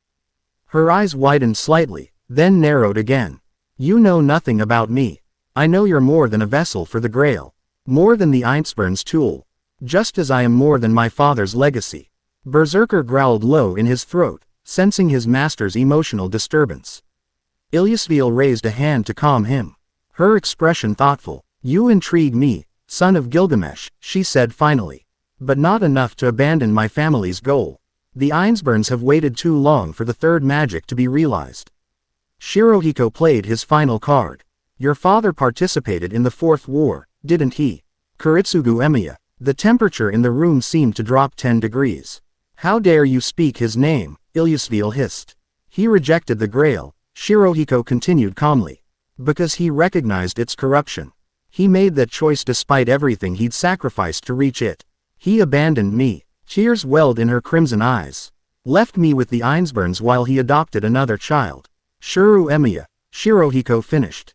Who now fights alongside us against Enlil. Ilyasvil went very still. What did you say? Quote, the boy your father saved from the fire 10 years ago. The one he raised as his son. He's part of our alliance. Impossible. Her voice had dropped to a whisper. Father would never. He did. Shirohiko softened his tone. Shuru doesn't know about you. He knows very little about Kuritsugu's past at all. But he carries your father's dream of saving people. Tears spilled down Ilyasvil's pale cheeks. Berserker shifted restlessly, clearly unhappy with his master's distress but unable to identify a threat to attack. I was going to kill him, she whispered. The replacement child. I was going to make him suffer for taking my father away. You still could, Shirohiko acknowledged. After we deal with Enlil. But wouldn't you rather meet him first? Learn why your father chose him. Perhaps even understand Kuritsugu's reasons for leaving you. Ilyasvil wiped her tears with small hands. When she looked up again, her expression had hardened into determination. I'll help you disrupt one of these convergence points. But not for your sake, or for this, brother of mine. I do it because no god will interfere with my vengeance. Shirohiko bowed slightly. Thank you, Lady Ainsburn. As he turned to leave, she called after him. Shirohiko, is that really your name? Or do you have another, from this past life you mentioned? He paused at the doorway. In another world, I was called Naruto Uzumaki. Naruto, she repeated, testing the foreign name. Which feels more real to you? That life or this one? It was a question he'd asked himself countless times since the dreams began. Both, he answered honestly. And neither. I exist between worlds, between identities. Then we are alike after all, Ilyasvil said softly. Neither fully human, neither fully ourselves. Vessels created for others' purposes, seeking our own paths. Shirohiko nodded, surprised by her insight. Perhaps we are. As he left the Ainsburn castle, the snow falling gently around him. Shirohiko reflected on how many unlikely connections he'd formed in this war. The son of Gilgamesh should have stood alone against all others, as his father would have.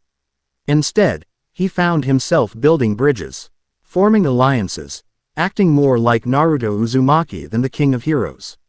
And at the center of these connections, increasingly, stood Saber, the king of knights whose presence had anchored him when his very sense of self was fragmenting. Whose green eyes seemed to see past his divine heritage and glimpse the human soul beneath. Their plan would be set in motion at midnight. 5 teams striking simultaneously at the pentagram points, disrupting Enlil's power source. It would weaken the god but not defeat him, that confrontation was yet to come. As Shirohiko made his way back to their headquarters, snow melting in his golden hair, he found himself hoping that when the final battle came, Saber would stand beside him rather than across from him. Midnight approached. Fuyuki slept unaware of the mystical battle about to unfold across its streets and sacred sites. Shirohiko stood at his assigned convergence point, a small shrine in the traditional district, now abandoned and falling into disrepair. Centuries ago, it had been a significant place of power. Now it was forgotten by all except those who could sense the ley line pulsing beneath it. He had come alone, as planned. Each team would strike their assigned point precisely as the clock struck 12, disrupting the pentagram pattern that channeled energy to Ryudo Temple. Crouching beside the shrine's moss-covered stone lantern, Shirohiko laid out the counter-magic tools Rin had prepared, talismans inscribed with spells to sever magical connections, gems filled with opposing elemental energy, and a ritual dagger to mark the earth itself. As he worked, a prickle of awareness ran down his spine. He wasn't alone. "You can come out," he called quietly. "I know you're there." A figure emerged from the shadows at the edge of the shrine grounds, a tall woman in a black bodysuit with long purple hair and a blindfold covering her eyes. In her hand she carried a wickedly long nail attached to a chain. "Rider," Shirohiko identified her. "Servant of Sakura Meitu." "Former servant," she corrected, her voice soft yet somehow carrying perfectly across the space between them. "My contract with Sakura was forcibly terminated yesterday." "By whom?" "Caster. She has found a way to reassign servants. To bind them to her through the power she channels for her divine master." Ryder's mouth twisted in distaste. "I escaped only because I was away from my master when it happened." Shirohiko tensed, ready to summon weapons from the gate of Babylon. "And now you serve Caster?" "No." Ryder took a step forward, the chain dangling from her hand. "I serve no one currently. I am masterless, a condition that should be impossible, yet here I am." "What do you want, then?" "To stop whatever is happening to Sakura." Behind her blindfold, Shirohiko sensed intense emotion. "She is important to me. More than a master should be to a servant. And what Caster and this god are doing to her, to all the Meitu mages, is abominable." Shirohiko studied her carefully, assessing her sincerity. "The corruption beneath the Meitu estate. It's connected to Enlil's ritual." "Yes. The Meitu family's specialty, absorb Qian magic, made them perfect conduits for the divine energy Enlil is channeling. Especially Sakura, who," Ryder hesitated, "who already harbored certain modifications." "You want to help us disrupt the pentagram," Shirohiko concluded. Ryder nodded once, sharply. "I can no longer approach Sakura directly. But perhaps by severing this connection, I can free her from their influence." Shirohiko made his decision. "There's a fifth convergence point that needs disrupting. The forest clearing east of the bridge.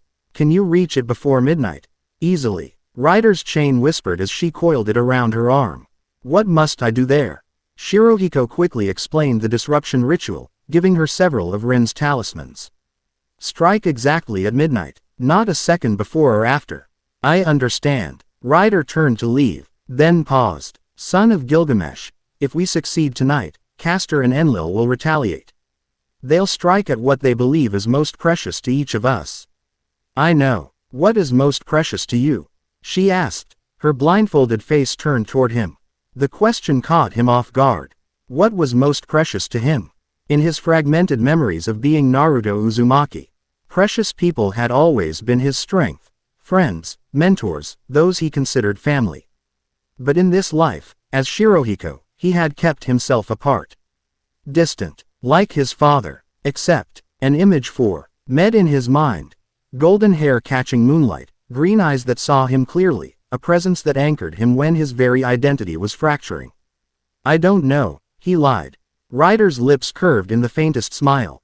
"Be careful, son of Gilgamesh. Gods are jealous beings. They do not share what they consider theirs." With that cryptic warning, she vanished into the night, moving with preternatural speed toward the fifth convergence point. Shirohiko returned to his preparations, trying to focus on the task at hand rather than the implications of what he'd just realized. There would be time late to examine his growing feelings for the King of Knights, assuming they both survived the night. As the minute hand of his watch approached midnight, he completed the disruption circle around the stone lantern.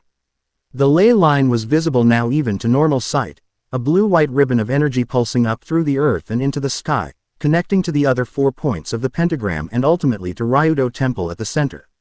Midnight struck. Shirohiko plunged the ritual dagger into the exact center of the convergence point, channeling his own energy, both magical and chakra, into the blade. The talismans around the circle ignited with blue fire as they activated.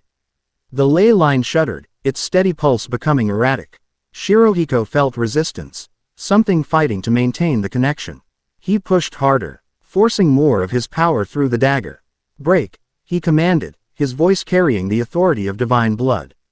The ley line convulsed, then shattered at the convergence point. The blue-white energy dispersed in a spectacular flash, briefly illuminating the entire shrine grounds before fading away. Simultaneously, across Fuyuki, 4 other flashes lit up the GHT sky as the remaining teams struck their targets. The pentagram's power structure collapsed, its carefully aligned energies dissolving into chaos. In the distance, a scream of rage tore through the night, a sound too vast and terrible to come from a human throat. Enlil had felt the disruption of his ritual. The counterattack would come soon. Gathering his equipment, Shirohiko left the shrine and headed toward their rendezvous point. The night air felt charged with potential violence, as though a storm were brewing despite the clear sky. He moved swiftly through back alleys and side streets, avoiding open spaces where he might be targeted. He was 2 blocks from the meeting location when the attack came. The air before him rippled, then tore open like fabric being ripped apart. Through his unnatural portal stepped a figure that made his blood run cold, Gilgamesh, the king of heroes, his father. But something was wrong. This Gilgamesh's eyes glowed with an unnatural light, and black veins spread across his visible skin like cracks in porcelain. His golden armor was tarnished, corrupted by some dark influence. "Father," Shirohiko whispered, disbelieving. The figure laughed, a sound had held none of the arrogance Shirohiko remembered, only cruelty. "Not quite, child of 2 worlds. Enlil." Shirohiko's hands clenched at his sides. "You dare take my father's form?" "A borrowed shell," the god confirmed, gesturing at the body he wore, crafted from the spiritual essence that lingered in this world after Gilgamesh's departure. "Not the true king of heroes, merely an echo I've shaped to my purpose." His smile widened unnaturally. "I thought you might appreciate the irony of being destroyed by your father's image. You'll find me harder to destroy than you imagine." Shirohiko opened the gate of Babylon, golden portals rippling into existence around him. "Ah, the treasury." Enlil in Gilgamesh's form looked amused. "Your inheritance. But I wonder, do you possess your father's greatest weapon?" From his own rippling portal, the false Gilgamesh drew forth Ea, the sword of rupture, in its full, unrestricted glory. The weapon began to spin, crimson energy building around its segmented blade. Shirohiko summoned his own version of Ea, the weapon responding to his call, but sluggishly, reluctantly. As his father's son, he could access the divine weapon, but not command its full power as Gilgamesh could. "A pale copy," Enlil taunted. "Just as you are a pale copy of your father." "I am not my father," Shirohiko replied, his voice steady despite the fear coiling in his gut. "Nor am I merely his copy." He dismissed Ea, returning it to the treasury. Instead, he drew forth Merodach, the original sin, a golden sword that predated even the legendary Excalibur. Simultaneously, he gathered chakra in his free hand, forming the spinning Rasengan. "Interesting," Enlil commented, "embracing your dual nature. It won't save you." The false Gilgamesh raised Ea high. Enuma Elish. The world-sundering noble phantasm unleashed its power, reality itself groaning in protest as space distorted around the weapon's rotation. Buildings began to crumble as the attack expanded outward, threatening to consume everything in its path. Shirohiko had a split second to react. Drawing on both his divine heritage and his chakra, he created a shadow clone and simultaneously activated his most powerful defensive noble phantasm, Roias. The 7-layered shield that could withstand even the most powerful attacks. The shield materialized before him, its 7 petal-like layers glowing with protective magic. His shadow clone appeared beside him, adding its own power to maintain the defense. Enlil's attack struck the shield with devastating force. One by one, the layers shattered, each breaking, with an impact that drove Shirohiko to his knees. By the fifth layer, his clone had dispersed, unable to withstand the feedback. By the sixth, blood ran from Shirohiko's nose and ears as the strain threatened to tear him apart. The seventh layer cracked but held, just barely, as the attack finally dissipated. Shirohiko remained kneeling, breathing heavily, his entire body trembling with exhaustion. Impressive, Enlil conceded, lowering Aya, but futile. You've exhausted yourself defending against a single attack, while I have barely begun. Shirohiko struggled to his feet, using Merotic as support. Why? He demanded. Why target me specifically? What am I to your plans? You really don't know. Enlil looked genuinely surprised, then laughed. Oh, this is delicious. The son doesn't understand his own purpose. He stepped closer. You are the culmination of centuries of preparation, child. The perfect vessel. Vessel for what? For me. Enlil's eyes blazed with divine light. A body, with divine blood that can sustain a god's consciousness, yet connected to the mortal realm. A soul already experienced in containing a powerful entity from another world. You were made for me, Shirohiko, or should I say, Naruto Uzumaki. Horror washed over Shirohiko as the pieces fell into place. You orchestrated my reincarnation. Brought Naruto's soul to this world. With considerable effort, Enlil confirmed. Do you have any idea how difficult it is to reach across dimensional boundaries? To find a specific soul with the exact qualities needed. To arrange for its rebirth in the bloodline of my ancient enemy. He shook his head in mock admiration. A masterpiece of divine intervention, if I do say so myself. But why? Why go to such lengths? Because gods cannot simply manifest in the physical world anymore. Enlil gestured around them. Humanity's belief has waned. The age of faith has passed. We need anchors, connections, to maintain presence here. Most of us have faded into memory. But I found another way. The false Gilgamesh's body began to change, black corruption spreading further across his skin. This temporary shell cannot contain me for long. But you were crafted specifically for that purpose. Divine blood, a soul experienced in containing great power, and a connection to both this world and another. The perfect vessel for a god's rebirth. Understanding dawned with sickening clarity. The Holy Grail war, the corruption, it was all to generate enough power for you to possess me. Exactly. Enlil's smile was terrible to behold. And tonight, despite your little disruption attempt, I will claim what is mine. He raised his hand, and golden energy gathered at his fingertips, the same energy that had attacked Shirohiko during the spiritual projection. That had begun the process of fragmenting his identity. Your consciousness will dissolve, Enlil explained casually. Your memories, both sets, will fade. And I will take residence in the empty vessel that remains. Shirohiko raised Merotic, though he barely had strength to hold the sword. I won't let you. You have no choice. Enlil unleashed the golden energy. It struck Shirohiko directly in the chest, penetrating his defenses as though they didn't exist. Pain exploded through every nerve as the divine energy invaded his body, seeking out the very core of his being. Inside his mind, chaos erupted. Memories scattered like leaves in a hurricane. Konoha and Uruk, Rasengan and Gate of Babylon, Nine-Tailed Fox and King of Heroes, all dissolving into fragments that refused to hold coherent shape. He was losing himself, becoming exactly what Enlil wanted, an empty vessel ready for possession. No, he cried out, though whether the word was spoken aloud or merely in his fracturing mind, he couldn't tell. In desperation, he reached for something, anything, to anchor himself. An image formed. Green eyes, golden hair, a presence that radiated nobility and purpose.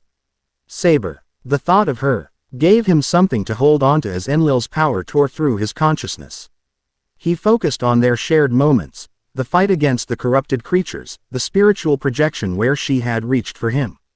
The quiet conversations during their alliance. Interesting, Enlil's voice penetrated the chaos.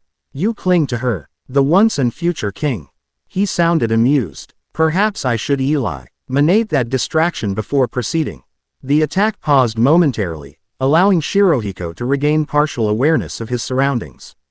He found himself on his knees, Merotic fallen from his grasp. blood streaming from his eyes like tears. Enlil in Gilgamesh's form stood before him, head tilted in consideration. Yes, I think that would be best. The King of Knights dies tonight, and with her, your last emotional anchor. No, Shirohiko gasped. Leave her out of this. Too late, Enlil replied. My servants are already moving against your allies. The ritual disruption was anticipated, after all. Contingencies were in place. He crouched down to Shirohiko's level. And now, I think I'll go watch as Castor destroys your precious saber. Her corrupted archer is quite eager for a rematch with the King of Knights. With that, he straightened and turned away. Don't worry, I'll return to complete your transformation once she's gone. Wait here like a good vessel. Divine power bound Shirohiko in place. Golden chains of energy that weren't Enkidu but something older, crueler. He couldn't move, could barely think through the fragmentation of his consciousness. But one thought Ned clear through the chaos. Saber was in danger. Drawing on reserves he didn't know he possessed, Shirohiko focused his chakra. Not the explosive power he typically used in battle, but the healing energy that had always been part of Naruto Uzumaki's extraordinary recovery abilities. Golden chakra, different from Enlil's corrupted power, flowed through his system, temporarily stabilizing the fractures in his identity. It wouldn't last long, but it might give him enough time to act.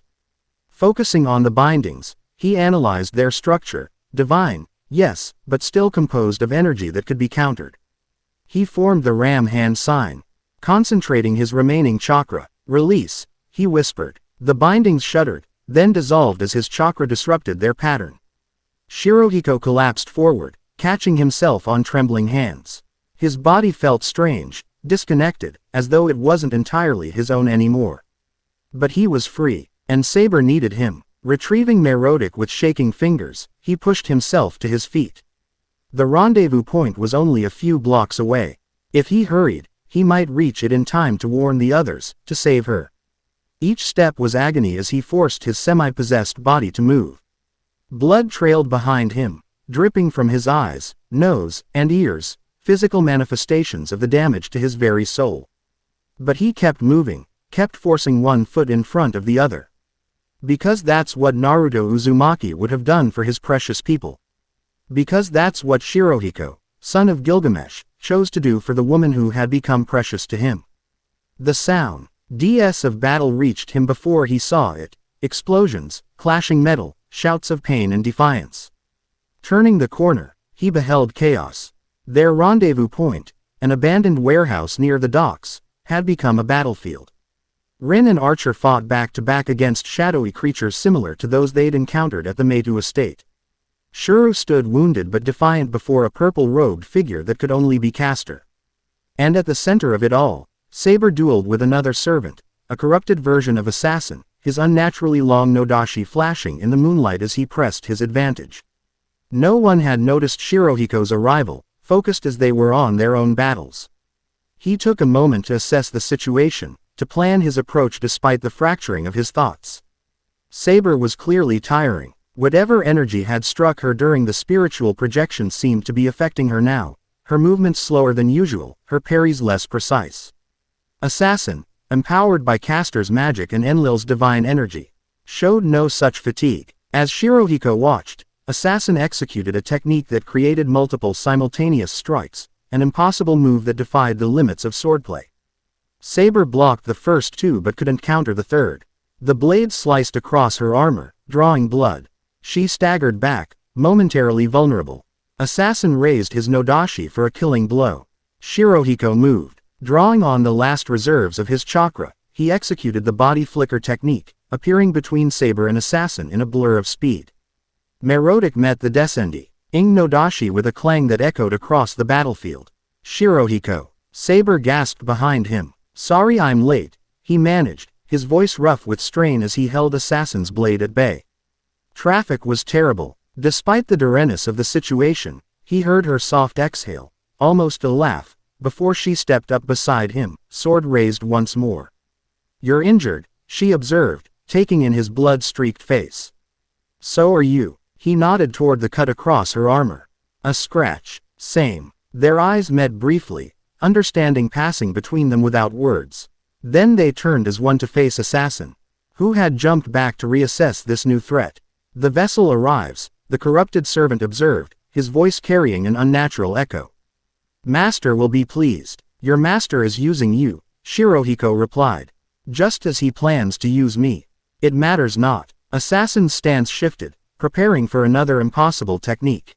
God's command. We obey. Not this time. Shirohiko opened the gate of Babylon, summoning not weapons but a specific artifact, a golden mirror with ancient symbols etched into its frame. Saber, be ready. She nodded, understanding instantly what he planned. Assassin launched his attack, the Nodashi becoming a whirlwind of steel as he executed his multi-dimensional slash.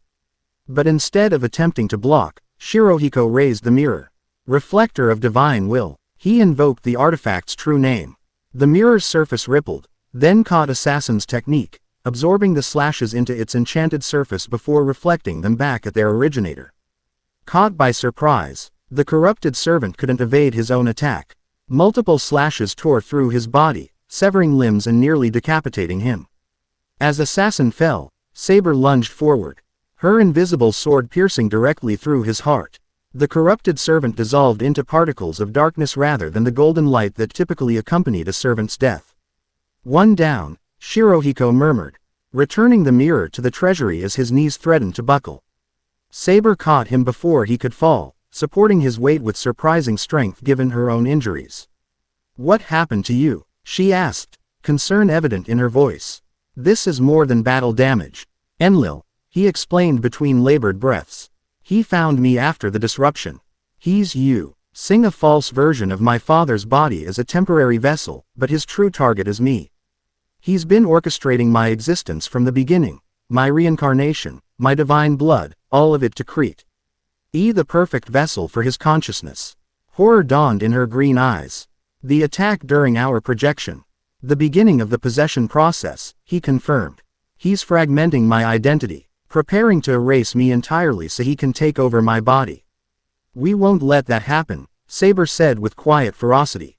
We'll find a way to. She was interrupted by a scream from across the battlefield. They turned to see Shuru collapse, a magical spear of light protruding from his shoulder where Castor had struck him. Rin ran to his side while Archer provided covering fire, keeping the shadowy creatures at bay. We need to end this, Shirohiko said. Castor is the immediate threat. Saber nodded, though she looked torn between helping him and rushing to her master's side. Can you fight? Enough for this. He straightened, pushing through the pain and disorientation. Together, side by side, they advanced toward Castor, who turned to face them with a smile that held no warmth. The hooded woman raised her staff, dark energy swirling around its tip. The vessel and the king, she greeted them. My lord will be pleased when I deliver you both. Your lord is using you, Medea, Shirohiko said, using her true name. Once he has what he wants, you'll be discarded. A flicker of uncertainty crossed her face before vanishing beneath cruel determination. You know nothing of our arrangement. Lord Enlil rewards loyalty. Gods reward nothing but worship, Saber countered. And punish independence of thought. Is that truly what you want, after escaping one master who controlled you? Castor's expression darkened. Enough talk, she gestured, and the ground beneath them erupted with magical circles. Rain of light, countless beams of destructive magic shot upward from the circles. Saber deflected those that came near her with precise sword strokes, while Shirohiko opened the gate of Babylon, summoning a shield to block the assault.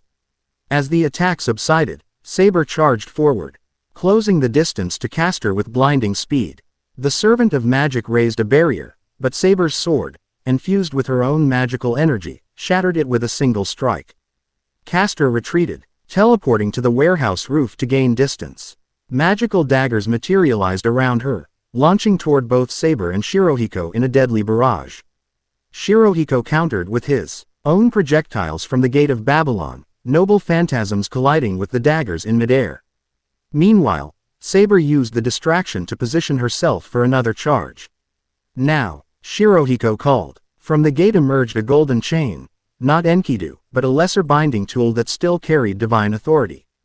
It shot toward Castor, wrapping around her staff arm and restraining her momentarily. Saber leapt, her invisible sword raised for a killing blow. Castor's eyes widened in fear, then suddenly gleamed with malicious triumph. Too late, Shirohiko sensed the trap. Saber, wait. A portal opened beside Castor, similar to the one that had brought the false Gilgamesh earlier. Through it stepped Enlil himself, still wearing his corrupted version of Gilgamesh's form. He caught Saber's sword with his bare hand, the divine power emanating from him neutralizing her attack completely. With his other hand, he seized her by the throat. Perfect timing, he said, smiling at Shirohiko. I was just coming to find you. But you've saved me the trouble. Let her go, Shirohiko demanded, his voice raw with desperation. This is between you and me. Oh, but it isn't. Enlil's grip tightened, making Saber gasp for air. She's become part of the equation, your emotional anchor, the one thing keeping your fracturing identity somewhat cohesive. He tilted his head, studying the King of Knights with clinical detachment.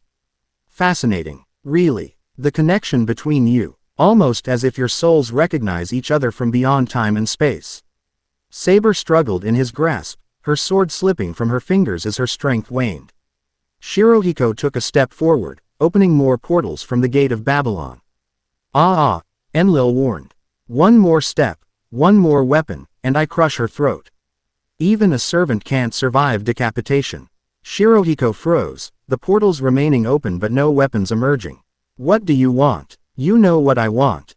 Enlil's corrupted eyes gleamed. Submit willingly to the possession. Let me in without resistance, and I'll spare her life. Don't. Saber managed to gasp out.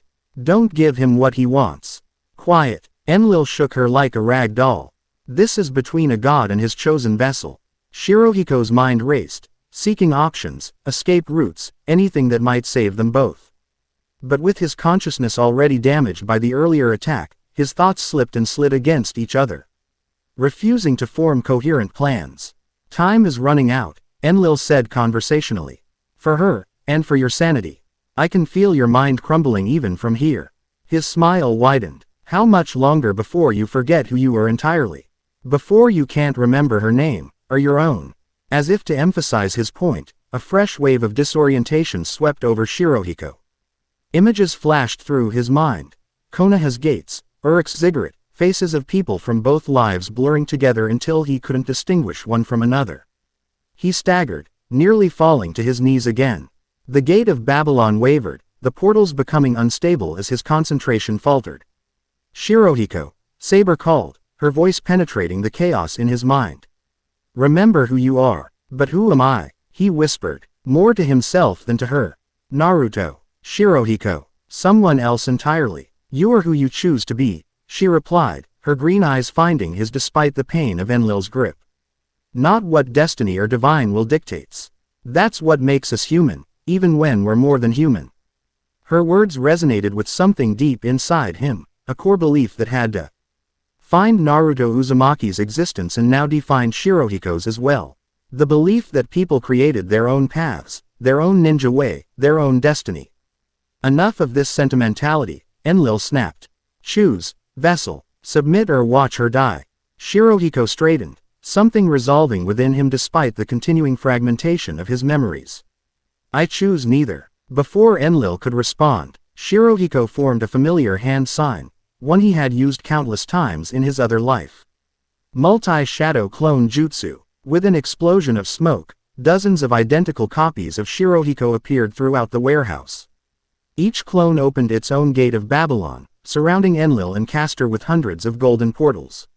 The god's eyes widened in surprise, not at the technique itself, which he had surely observed before, but at the sheer number of clones Shirohiko had managed to create in his weakened state. Impossible, Enlil breathed. Your consciousness is too fractured to maintain this level of focus. I told you, Shirohiko replied, his voice stronger now.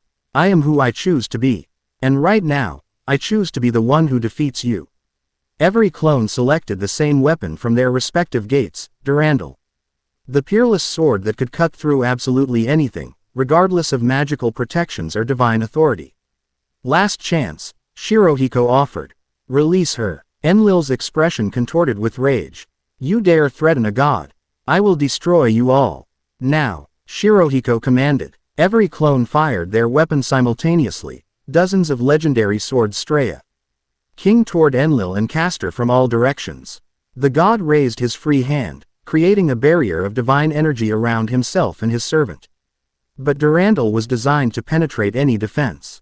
The swords pierced the barrier as though it were paper, converging on their targets with unerring accuracy. At the last possible moment, Enlil released Saber, shoving her away as he focused all his power on self-preservation. The swords struck him and Castor in a catastrophic impact that shook the entire warehouse. When the dust cleared, Castor lay dead, her body dissolving into darkness like assassins had. But Enlil, though wounded, remained standing, the false Gilgamesh's body now barely containing the divine essence within, black corruption spreading across every visible inch of skin. Impressive, he acknowledged, blood dripping from multiple wounds. But futile. This shell may be damaged, but I am undamaged. And now, he never finished the sentence. Saber, who had recovered her sword after being released, lunged forward with blinding speed.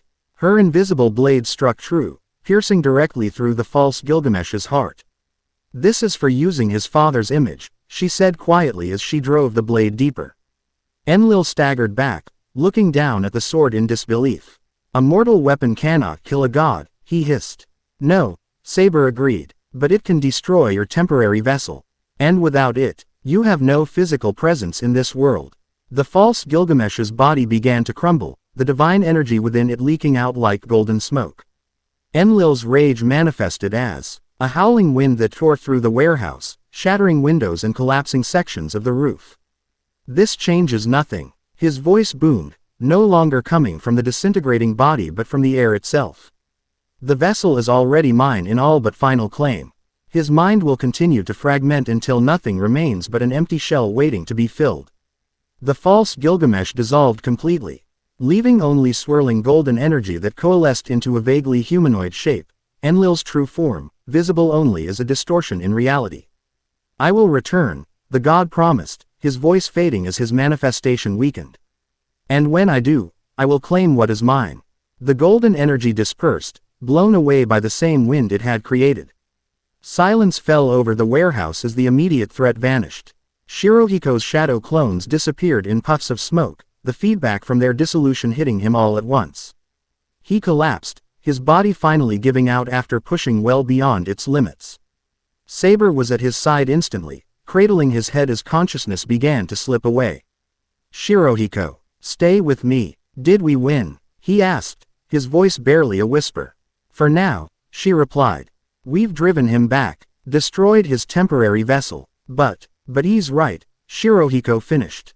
About my mind, it's still falling apart. He reached up with a trembling hand to touch her face.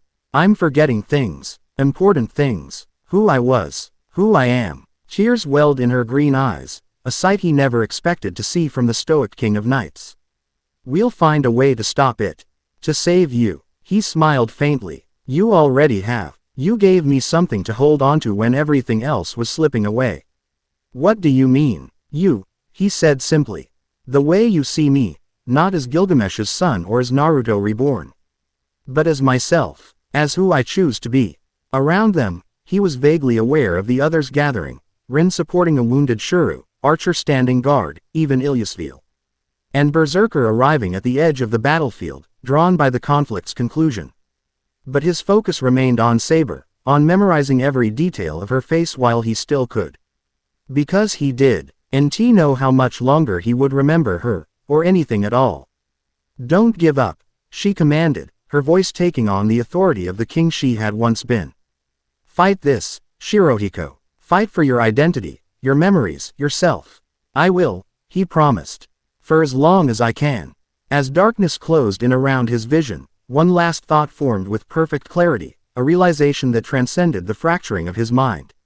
He loved her, the king of knights, the once and future king, Artoria Pendragon, and as consciousness faded entirely, he wondered if he would remember that truth when he woke.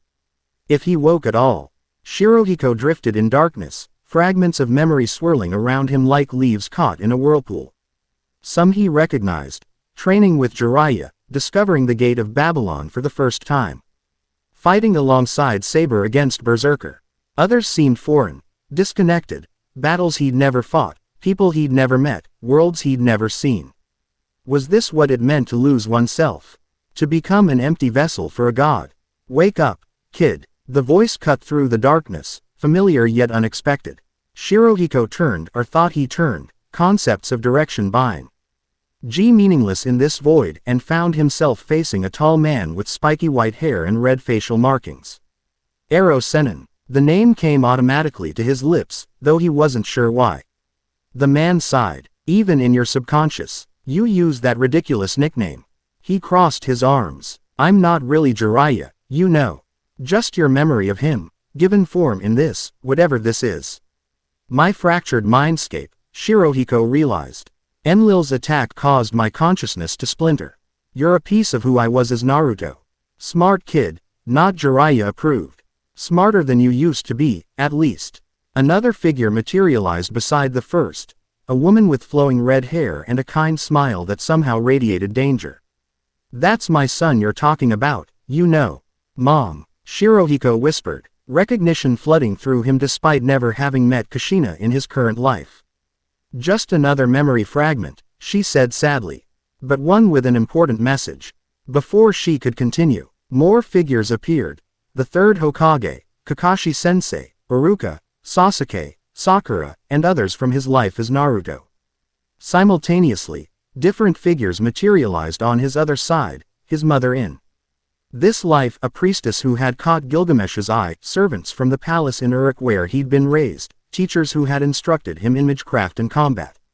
2 lives, 2 identities, both fragmenting, both fading. You're trying to hold on to both, a new voice observed. Shirohiko turned to see a figure he recognized despite never having met him in either life, a tall, golden-haired man in magnificent armor. His red eyes regarded Shirohiko with an expression that might have been pride or might have been disappointment. Father, he acknowledged. Not quite, the image of Gilgamesh replied. Like the others, merely your conception of me. But perhaps that's fitting. You've never truly known me, only the legacy I left behind. Why are you all here? Shirohiko asked, looking around at the gathered fragments of his splintered identity. To help you choose, Kushina answered. Before it's too late, Jiraiya added. Choose what? Who you are, Gilgamesh stated simply. Naruto Uzumaki or Shirohiko, son of the king of heroes. You cannot remain both. The contradiction is tearing your mind apart, creating the very fractures Enlil is exploiting. I have to choose one life and abandon the other. The thought filled Shirohiko with dread. How could he discard half of himself? Not abandon, Kakashi corrected, his visible eye crinkling in that familiar smile. Integrate. Take what matters most from each existence and forge something new, something truly yours. The chakra and determination of Naruto, Jiraiya suggested. The divine blood and noble spirit of Shirohiko, Gilgamesh added. Kushina approached, her spectral hand reaching out as if to touch his face though no contact was possible. You've always forged your own path, you know. Whether as the child who bore the nay tails or as the son who carried the burden of divine heritage. The choice isn't between 2 lives, the third Hokage said wisely. It's about finding the core of who you are beneath all identities. Shirohiko closed his eyes, considering their words. Who was he beneath the layers of memory and expectation? What remained when everything else was stripped away? The answer came with surprising clarity. He was someone who